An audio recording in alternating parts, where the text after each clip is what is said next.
Bonjour à tous, j'espère que vous allez bien. On se retrouve aujourd'hui pour la critique numéro 7 de la chaîne consacrée à Alien Romulus, le nouveau film qui est imbriqué dans la saga commencée par Ridley Scott en 1979, qui est en passant producteur du nouvel opus, élément qui n'est pas sans importance car le film se passe entre Alien le huitième passager et Aliens le retour de James Cameron. Alien Romulus a donc une lourde tâche, faire en sorte que les fans de l'univers apprécient, pour cacher sous le tapis les deux grosses erreurs de Ridley Scott que sont Prometheus et Alien Covenant, mais aussi garder la continuité sans partir dans tous les sens, pour rester cohérent avec les événements de Aliens le Retour, Alien 3, Alien Résurrection. Du coup, Alien Romulus arrivera-t-il à lier les fans et les non-fans de l'univers? C'est parti, on en parle. On suit donc un groupe de jeunes adultes ayant grandi dans une colonie sur une planète déprimante où il ne fait jamais jour. Cette fine équipe décide de se rendre sur un vaisseau abandonné en orbite pour trouver de l'équipement et ainsi partir sur une autre planète colonisée, mais ils ignorent les dangers qui les attendent là-haut. Alien Romulus est donc réalisé par Fede Alvarez, on connaît notamment pour ses deux films Don't Breath et le remake de Evil Dead, qui sont globalement des films sympas sans plus, mais qui ont une esthétique très soignée. Transition toute trouvée, parlons de l'esthétisme, qui est selon moi le plus gros point positif de l'œuvre. Le grand couloir sombre, le jeu de lumière, la diversité des environnements, la mise en scène, surtout des aliens que ce soit de Facehugger, le xénomorphe, qui récupère enfin sa prestance perdue depuis 27 ans, car ce n'est pas avec Alien vs Predator, ni Covenant ou encore Prometheus qu'ils allaient lui rendre hommage. Mais on en parle un peu plus tard. Sinon, dans l'ensemble, c'est que du bonheur pour les yeux. Niveau scénario, fini les trucs trop complexes à comprendre à la Prometheus, retour aux origines avec une histoire qui commence très fortement comme Alien premier du nom, et une seconde heure très inspirée Alien le retour. C'est donc en soi pas très original, mais j'aimerais dire, est-ce que le scénario est vraiment le pilier de la saga Alien? Car mis à part les derniers films de Ridley Scott, qui a voulu se faire un délire avec des thèmes qui sortent de nulle part, ben on n'est pas sur du génie d'écriture. Mais le problème reste que le film ne nous donne aucune réponse à des questions qui persistent depuis un moment, notamment comment est arrivé le vaisseau des ingénieurs dans le premier opus sur LV-426, planète où se situe la colonie de Aliens le Retour. Mais bon, je suis personnellement satisfait de l'histoire, les personnages ne sont pas de simples débiles alors que ce sont des gamins, même si selon moi ils trouvent des solutions un peu trop rapidement quand ils ont des problèmes, et le quatrième acte, comme tout bon alien qui se respecte, est assez surprenant je dois dire. Mais ça, j'en reviendrai en spoiler.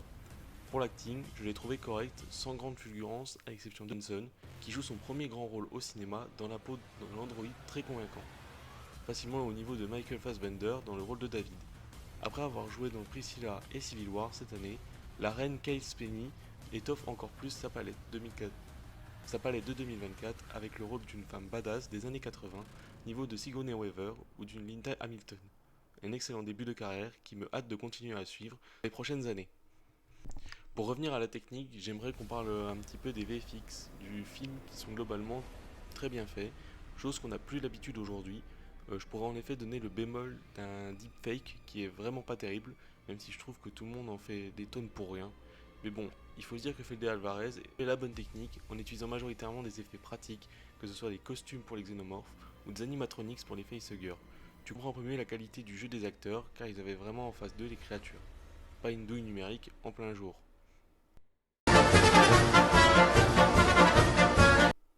Transition toute trouvée pour parler des xénomorphes, créatures aujourd'hui mythiques pour le cinéma, qui ne s'est pas spécialement fait respecter pendant des années, même si Alien vs Predator font partie de mes plaisirs coupables. Et oui, on pouvait donner l'argument que l'alien qu'on voit dans Covenant, ce n'est pas un xénomorphe, mais un protomorphe, mais la question c'est est-ce que le grand public, lui, est au courant? Bien sûr que non, car tout le monde ne s'amuse pas à regarder les différentes interviews du réalisateur. Mais bon, pour en revenir à Romulus, je trouve que le facehugger est vraiment la menace du film. Une grande partie du temps avec lui qu'on a des scènes de tension, car le xénomorphe, mis à part deux trois scènes, on est plus sur du Aliens de retour avec de la grosse action bien bourrine. De réellement avoir un aspect horrifique. Avant de passer en spoiler, j'aimerais aussi mettre en avant un point essentiel pour l'ambiance du film. Je veux bien sûr parler de la musique signée Benjamin Wallfish, qui vous connaissez sans doute, mais que vous n'êtes pas au courant, car c'est le papa de la BO de Blade Runner 2049, mais aussi de la saga horrifique Ça, ou de plus récemment le film Twisters sorti cette année. Pour conclure, Alien Romulus, c'est selon moi le Star Wars 7 ou le Jurassic World de la saga, mais là où Star Wars 7 a fait un copier-coller de l'épisode 4, ben là on a un film qui fait des références sur toute la saga, Oui, t'as des trucs beaucoup trop fanservice, genre des répliques sorties du contexte, mais les badges, mais les gadgets, le lore, bref, tout le reste est unique, malgré qu'il est volé un peu partout. D'où la comparaison que je fais avec Jurassic World. Alien Romulus de Fede Alvarez est donc un film qui a une excellente ambiance, un excellent esthétisme, des effets pratiques remarquables et qui rend parfaitement hommage à l'entièreté de la saga. Mais dans le négatif, on a un manque de tension dans l'ensemble du film, quelques lenteurs dans la narration et surtout tout est prévisible. Sauf la fin, il ne faut pas déconner non plus. Voilà, on arrive au bout de cette partie sans spoiler, allez le voir au cinéma, ça vaut vraiment le coup. N'hésitez pas à revenir dès que vous l'aurez vu et en me donnant votre avis en commentaire. Et maintenant, on passe en spoiler. Collision prévue dans 5, 4, 3, 2, 1.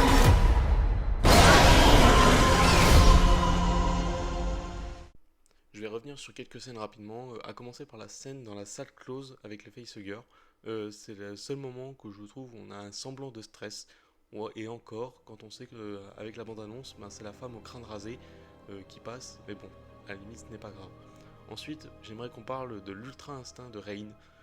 En moins d'une minute, elle arrive à trouver des solutions à tous les problèmes, c'est un truc de malade. Autant la scène où elle fait le massacre des xénomorphes en zéro gravité, je trouve ça vraiment trop stylé. Mais pour le coup de la température dans la salle pour esquiver les facehuggers, ben, pour la montée à la température du corps, c'est un peu gros, c'est un peu réfléchi très rapidement.